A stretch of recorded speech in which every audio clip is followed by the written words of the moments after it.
Some people with major depression do not respond to multiple kinds of conventional antidepressants. And to help solve that issue, in 2019, the Food and Drug Administration approved a prescription nasal spray version of the psychedelic drug ketamine. Since the 1970s, it's been an FDA-approved anesthetic used in hospitals. But more recently, patients and doctors say ketamine could be used as another tool to help people find relief from mental health issues. Reporter Tracy Cornett has an in-depth look at the risk of using psychedelics, plus how one Tennessee woman said it changed her life.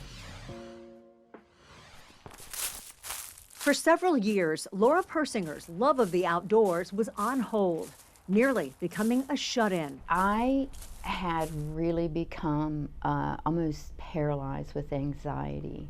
We joined her on this walk through Long Hunter State Park. How cool. There's treasures everywhere. Something she says she's only able to do after psychedelic experiences.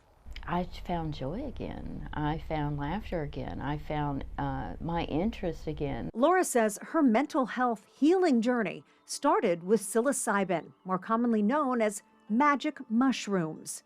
So how do psychedelics work? Depression or anxiety, PTSD, these all can come with negative beliefs. Author Jennifer Chesick wrote the Psilocybin Handbook for Women. She says people's negative beliefs about themselves can make their brain like a frozen pond. And using psychedelics thaws that barrier to rewrite the brain. You take that rock and in the form of a new belief, drop it in, and it gains entry into the water and causes a ripple effect. So if you want to just start to take some nice deep breaths. Persinger says ultimately a different psychedelic experience ended up helping her, ketamine-assisted therapy. I needed to do more work on myself to get to the root of why I was having these problems. Ketamine is a legal anesthetic with psychedelic properties that has been used for several years to help veterans experiencing PTSD. We work with everybody from teenagers to older adults. Nashville therapist Robert DeSalvo says the monitored treatment, plus adding talk therapy, helps people connect what they experienced while on the drug to what's impacting their mental health. I see them work through things that have really affected them for a lifetime. Experts in the field of psychology recognize people's desperation for help. I empathize deeply with people who are suffering. But they warn the research on illegal psychedelics isn't broad enough to prove them safe. And side effects like psychosis, a loss of reality, or worsening mental health conditions are very serious. Some people who present with depression can convert to bipolar disorder or convert to schizophrenia.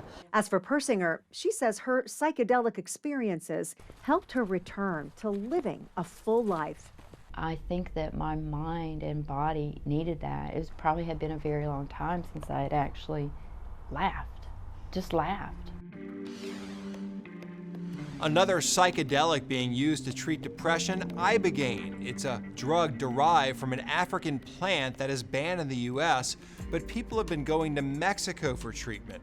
A clinic founder in Tijuana, just south of the California-Mexico border, says a majority of his business comes from the U.S.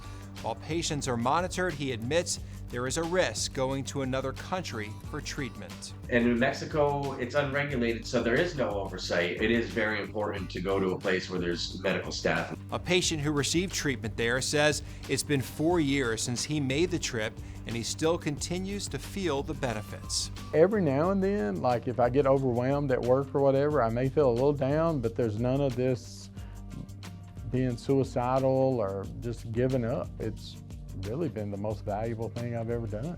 Johns Hopkins cautions there's still much to learn about both ketamine and ibogaine and who may benefit. Researchers suggest you have a conversation with your psychiatrist before using psychedelics for mental health.